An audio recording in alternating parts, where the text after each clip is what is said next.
Assalamualaikum warahmatullahi wabarakatuh.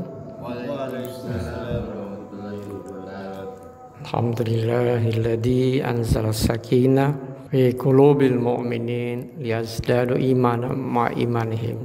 Asyhadu an la ilaha illallah wahdahu la syarikalah wa asyhadu anna Muhammadan abduhu wa rasuluh. Allahumma shalli wa sallim ala Muhammadin wa ala alihi wa sahbihi ajma'in, amma ba'du. Bapak Ibu jamaah Masjid Al-Azhar yang dirahmati Allah, alhamdulillah kita masih dapat melaksanakan ibadah sholat subuh secara berjamaah di masjid. Semoga Allah mencatatkan kita sebagai hamba-hambanya yang insya Allah akan mendapatkan rahmat dari Allah Subhanahu wa Ta'ala, dimudahkan dalam segala urusan kita, dilipat gandakan rezeki, diberi kesehatan, kekuatan dalam menjalani hidup dan kehidupan kita sehari-hari. Salawat dan salam pada junjungan kita yang besar Muhammad sallallahu alaihi wasallam, keluarga dan sahabatnya insya Allah pada kita sekalian. Setiap hari kita selalu mendengar ada satu surat yang dibacakan oleh para imam ketika mengimami sholat 5 waktu secara zahar, yaitu surat Al-Asr. Jadi surat Al-Asr itu surat yang pendek, hanya terdiri dari 3 ayat. Diawali dengan Allah bersumpah, wal asr, demi waktu, demi masa. Allah itu kalau bersumpah dalam satu ayat, itu menunjukkan bahwa ayat sesudahnya itu sangat penting. Pada ayat kedua, Allah Subhanahu wa Ta'ala berfirman, innal insana lafi khusr. Sesungguhnya manusia itu dalam keadaan merugi. Artinya apa? Kita hidup atau manusia hidup, menurut Allah Subhanahu wa Ta'ala kita dalam kerugian.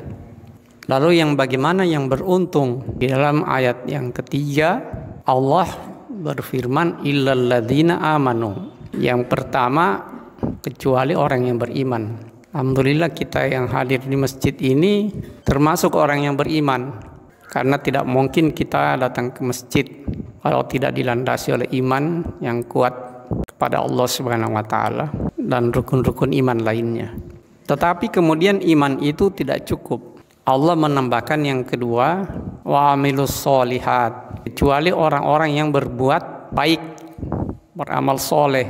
Jadi amal soleh itu banyak, bukan dalam hal ibadah saja, tapi kita bekerja setiap hari, jadikanlah itu sebagai amal soleh, agar hari-hari kita selalu diisi dengan amal soleh. Caranya niatkan segala aktivitas kita sebagai ibadah.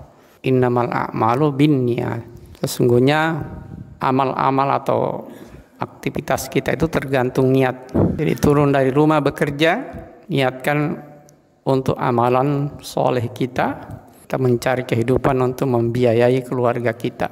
Awali dengan bismillahirrahmanirrahim dan akhiri dengan alhamdulillahirabbil alamin. Tetapi beriman dan beramal saleh juga tidak cukup.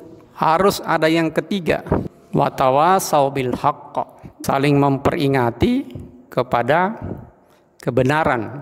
Jadi seperti kultum ini adalah salah satu upaya untuk saling mengingatkan kepada kebenaran. Tetapi tentu tidak semua harus memberikan kultum. Tawasau bil haqq itu bukan hanya memberikan kultum berceramah di mana-mana, tetapi dalam lingkungan kita, kepada keluarga kita, kita harus saling mengingatkan untuk berbuat baik, memperingati teman. Tetapi yang ketiga, 3 ini juga belum cukup. Harus ditambah lagi dengan watawasau bis sabri, dan tolong menolong dalam kesabaran.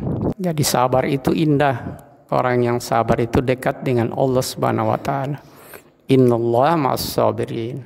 Sabar itu ada 3. Sabar dalam ketaatan, seperti subuh ini kita melawan kantuk, melawan dingin, tetapi kita tetap sabar melaksanakan sholat subuh. Kemudian sabar tidak berbuat maksiat, dan yang ketiga sabar apabila ditimpa musibah. Jadi 4 ini kalau kita lakukan, insya Allah kita tidak termasuk orang-orang yang merugi. Beriman, amal soleh, tolong menolong dalam kebenaran, dan tolong menolong dalam kesabaran. Demikian kultum subuh yang singkat ini, semoga ada manfaatnya bagi kita semua, bagi kita jemaah masjid dan bagi siapapun yang mendengarkan tausiah ini.